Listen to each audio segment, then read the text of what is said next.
Olá, boa tarde. Eu me chamo Luana Mendonça Reis. Eu sou estudante de medicina da Universidade Estadual do Ceará. Eu e mais 5 alunos, orientados pela professora Ginaira Fernandes, fizemos esse estudo em formato de resumo sobre o uso de metotrexato na dermatite atópica em pacientes pediátricos. Certo? A gente sabe que a dermatite atópica é uma condição relativamente frequente nas crianças, tá? Com incidência aí de 20%. É uma doença de caráter inflamatório, crônico e hereditário, caracterizada por placas eritematosas, eczematizadas, associadas à xerose cutânea e prurido, tá?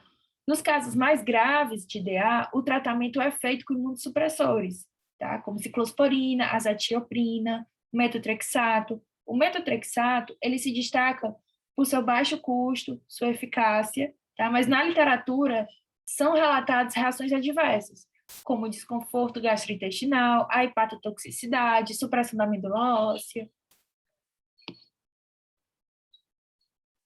Então, quais são nossos objetivos? É fazer uma revisão de literatura sobre esse assunto, sobre o uso do MTX na DA em crianças, é entender essa terapia. Tá? A gente queria saber o que tinha de disponível até hoje na literatura sobre essa terapia, sobre o uso dessa terapia na DA em crianças. Tá? Quanto à eficácia, efeitos colaterais, período de manutenção, motivos para descontinuação, e o que foi que a gente foi concluindo, tá?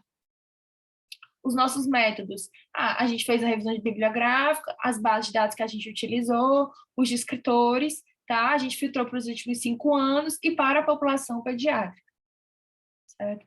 Então, as evidências sustentam a eficácia terapêutica do MTX no controle da DA em crianças e adultos, mesmo com possibilidade relativamente maior de reações adversas. Tá? Eles citam que elevações de enzimas hepáticas, náuseas e vômitos são os principais efeitos colaterais achados, certo?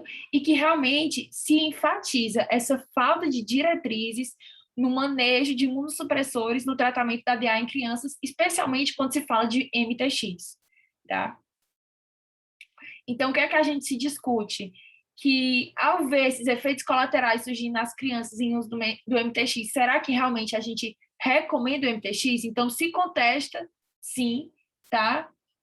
A gente vê esses efeitos colaterais, mas também a gente vê uma falta de estudos focando nessas reações adversas, entendendo, vendo a gravidade, os tipos, certo? Acompanhando a resposta terapêutica associada ao MTX na DA em crianças. Então, não tem esse estudo efetivo, sabe? A gente não tem essas evidências certinhas na literatura. Então, tem essa necessidade, é muito evidente, uma necessidade de mais pesquisas para estudar, para entender essa terapia, tá?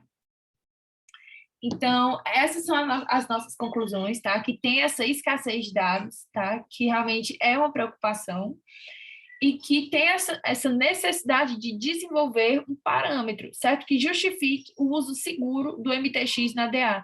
Então, a gente precisa de parâmetros, a gente precisa de diretrizes, certo? Primeiro, para diretrizes, precisamos de parâmetros. E para parâmetros, precisamos ter estudos, certo? Que acompanhem essa terapia, acompanhem os efeitos colaterais, certo? Nessa população pediátrica com DA, tá bom?